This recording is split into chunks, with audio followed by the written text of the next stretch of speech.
Olá, tudo bem? Estarei apresentando nesse momento para vocês um vídeo muito importante e eu gostaria que após você assistir esse vídeo, deixe o seu like, mas também que você prestasse atenção nesse vídeo para ver quem é que tem razão. Deixa aí o seu comentário, na sua opinião, quem tem razão?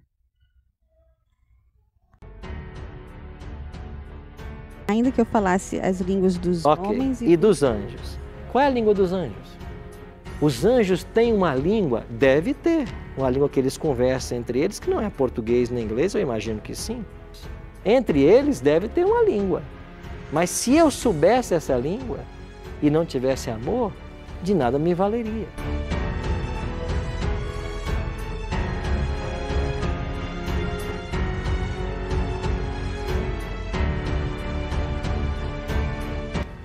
Pastor, essa questão é um pouco polêmica, porque como nós somos pentecostais, nós vemos várias pessoas em sinceridade com o dom de variedade de línguas, que está em 1 Coríntios 12, 10, não é? Cita aqui variedade de línguas, não sei no grego qual seria a palavra, né, a tradução correta. Em 1 Coríntios também 13 fala, ainda que eu falasse a língua dos homens e dos anjos, então fala de uma língua que não é terrena. E em 1 Coríntios 14 fala que, no verso 2, pois quem fala em outra língua não fala a homens, senão a Deus, visto que ninguém o entende, e em espírito fala mistérios. Mistérios pode ser uma língua que realmente não existe. Pode ser, estou pedindo a orientação do senhor. Aí pula aqui para 14 ainda, o verso 13. Pelo que o que fala em outra língua deve orar para que a possa interpretar. Então, o apóstolo Paulo ele sugere que se vai falar em variedade de línguas, ele também só fale em público para não assustar, não escandalizar, se houver um intérprete. Então, eu entendo assim, por experiência, e empirismo talvez não caiba aqui, não é na hermenêutica, que pelo fato de várias pessoas falarem, não é, por experiência própria, em variedade de línguas, não sendo língua existente na Terra, e o apóstolo Paulo fala tanto que, inclusive, ele é o que mais fala, né, mais que todos vós, também ele fala em outras línguas.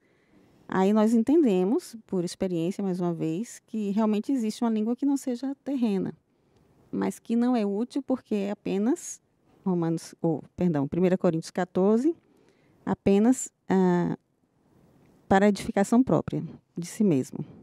No verso 4, o que fala em outra língua a si mesmo se edifica, mas o que profetiza edifica a igreja. Ok. Vamos por pontos. Você pode voltar ao seu primeiro ponto, que foi o primeiro texto que você leu. Sim, 1 Coríntios 12, o 10, fala de dons espirituais e cita a variedade de línguas. Ok. O variedade de línguas é a capacidade que Deus dá a alguém, por exemplo, para falar em línguas diferentes, daí a expressão variedades, que não a língua dela. Então, em Atos 2, que é a primeira ocorrência e é o modelo padrão que o Novo Testamento me oferece, você tem ali o discípulo que falava grego e aramaico, e você tem ali 14 nações, a Bíblia menciona, partos, medos, elamitas, naturais da Capadócia, Ponto, Ásia, Frígia, Panfilha, cada um deles falava uma língua diferente. Os discípulos falaram estas línguas. Isso é dom de variedade de línguas. É eu ter a capacidade de falar em várias línguas. Mas o adjetivo que eles lá vão usar, que é chave para a compreensão do assunto, não são estes galileus os que estão falando? Como, pois, os ouvimos falar em nossa própria língua materna? Aqui é a questão. Então, veja, não existe na Bíblia a possibilidade de uma língua estranha. Existe variedade de línguas. Seria como hoje, se Deus me capacitasse a falar em russo, japonês, línguas que eu nunca estudei. Isso é sobrenatural, isso é um dom do Espírito. Vamos ao segundo ponto. Quando você mencionou o segundo ponto, por favor? O capítulo 13, ainda que eu falasse as línguas dos homens e dos anjos. Qual é a língua dos anjos? Todas as vezes que os anjos vieram à Terra, que língua eles falaram? Hã? A língua das pessoas com quem eles conversavam. Então veja, quando o anjo apareceu para Abraão, falou na língua de Abraão. Quando o anjo apareceu para Isaías, falou na língua de Isaías. Quando o anjo aparece para João, ele vai falar na língua de João. Os anjos têm uma língua? Deve ter. Uma língua que eles conversam entre eles, que não é português nem inglês, eu imagino que sim. Mas qual é a língua dos anjos? Quando eles vêm à Terra, eles vêm para falar a nossa língua.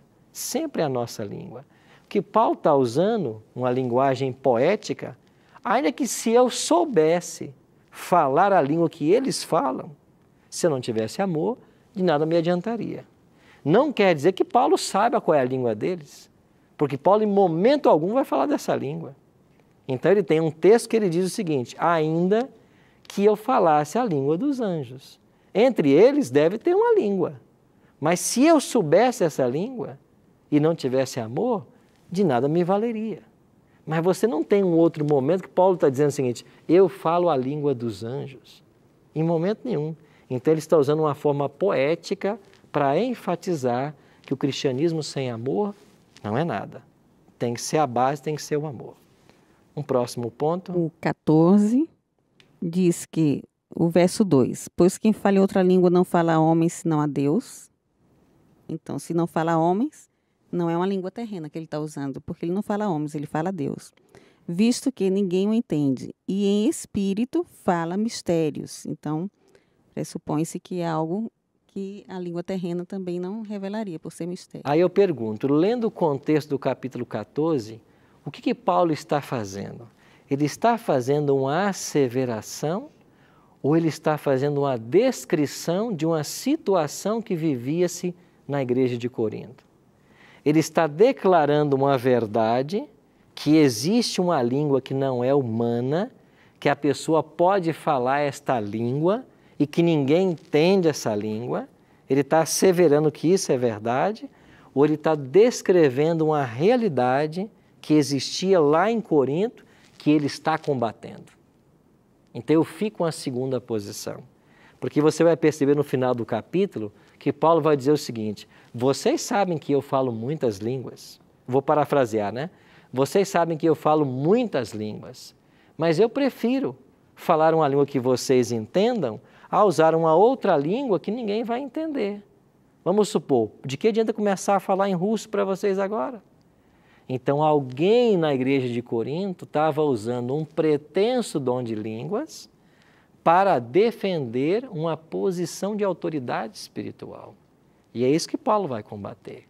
Então tem gente aqui se valendo do falso dom de línguas para tentar manter uma pretensão de autoridade espiritual. Vocês sabem que eu falo em várias línguas, mas de que adianta se eu falar a língua dessas nações lá e vocês não entenderem nada? Eu prefiro falar 4 ou 5 palavras que vocês entendam. Então, da leitura, Daniel, de todo o capítulo 14, o que a gente apreende é que Paulo está descrevendo uma situação e não fazendo afirmações verdadeiras, como, por exemplo, existe uma língua que não é humana, que algumas pessoas falam, mas falam para Deus, e quem ouve não entende. Aí eu pergunto, eu preciso falar com Deus numa língua que ninguém entende, que Ele entende, mas quem ouve não entende? Deus não entende o português que eu falo? Não é essa a língua que Ele me deu para conversar? Então, nós somos levados a crer, e é claro, respeito qualquer posição, né, como você mesmo mencionou, a gente não está aqui para julgar ninguém, mas a gente está tentando aqui chegar a um denominador comum. E qual é a ideia que a gente aprende dos textos de Paulo? É que ele está fazendo ali uma crítica a quem está manifestando um falso dom e se valendo dele para prevalecer na igreja de Corinto. Eu não sei se tinha outro ponto que você mencionou aí. Não, mas é repetitivo. Okay. E se, desculpe, usando se, não é? Mas e se de fato eles falarem em línguas de anjos ou línguas que não são terrenas e nós, por julgarmos que eles, embora sinceros, estão em mentira, não seria blasfêmia contra o Espírito Santo, se de fato o Espírito Santo deu esse dom a ele? É uma pergunta assim, polêmica. Honesta, né? Honesta, né? Mas com receio de julgarmos o irmão e ele está sendo sincero, mas dentro da verdade. Você está certíssimo na sua inquietação. E eu penso que eu posso responder da seguinte maneira. Agradeço a compreensão.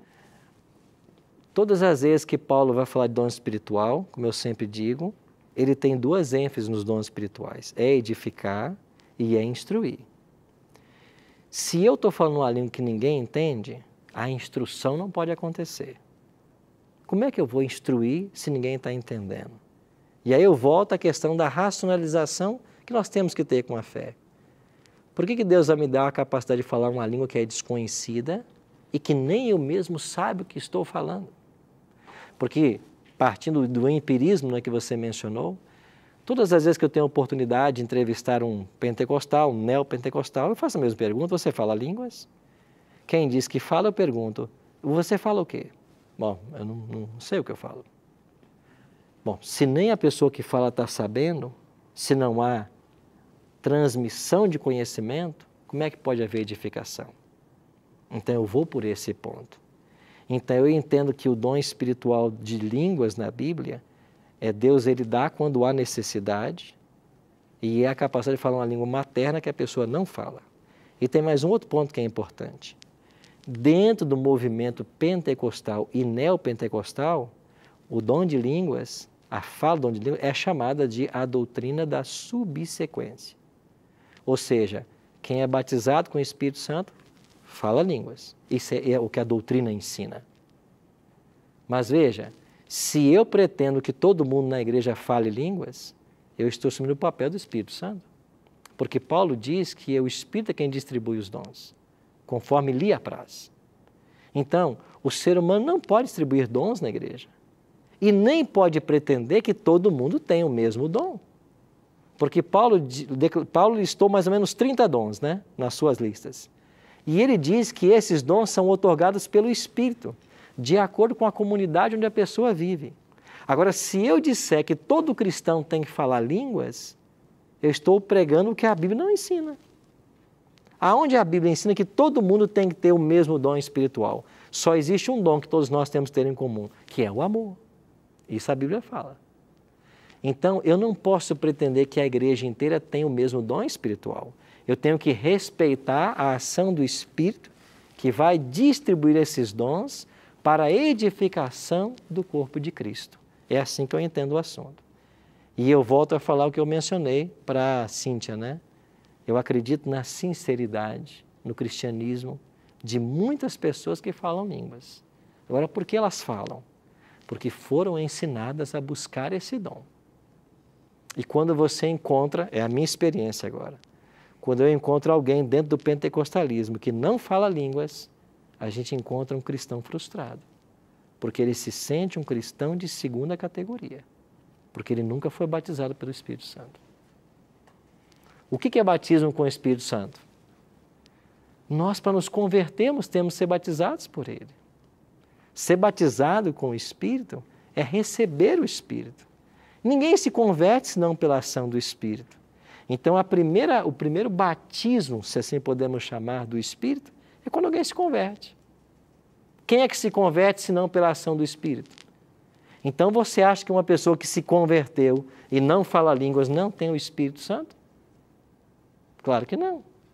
Ela só se converteu porque ela tem o Espírito Santo, porque foi o agir de Deus. Diante dessa perspectiva, qual seria a correta interpretação bíblica do versículo que o Espírito ora em nós com gemidos inexprimíveis? Não seria essa oração em línguas, a oração do Espírito Santo? Vamos olhar para esse texto então, né? Romanos 8, 26 diz assim: também o Espírito semelhantemente nos assiste em nossa fraqueza, porque não sabemos orar como convém. Mas o mesmo Espírito intercede por nós, sobremaneira, com gemidos inexprimíveis. O que é que Paulo está declarando aqui? Que quando nós oramos, é o Espírito quem leva a nossa oração a Deus. E como nós não sabemos orar como nos convém, o Espírito intercede junto ao Pai com gemidos inexprimíveis, no sentido de que ele apresenta ao Pai uma oração agora perfeita. A nossa oração não foi perfeita, nós não soubemos pedir, mas o Espírito vai adequar esta oração e vai apresentar uma petição de tal forma que ela alcance o trono de Deus. Eu acho que esse é o sentido. Então, na oração, a gente percebe que há as 3 pessoas da divindade envolvida. Você ora ao Pai, como Jesus ensinou, ora em nome do Filho, como Jesus ensinou, e é o Espírito quem leva a minha oração. É Ele que intercede por mim. Mas eu entendo aqui que esses gemidos inexprimíveis, ou seja, eu não consigo descrever a forma como Ele faz isso. Não pode ser descrita a intercessão que Ele faz junto ao Pai, tamanha profundeza para que o Pai aceite a minha oração. Pelo menos é assim que eu entendo esse texto. Ok?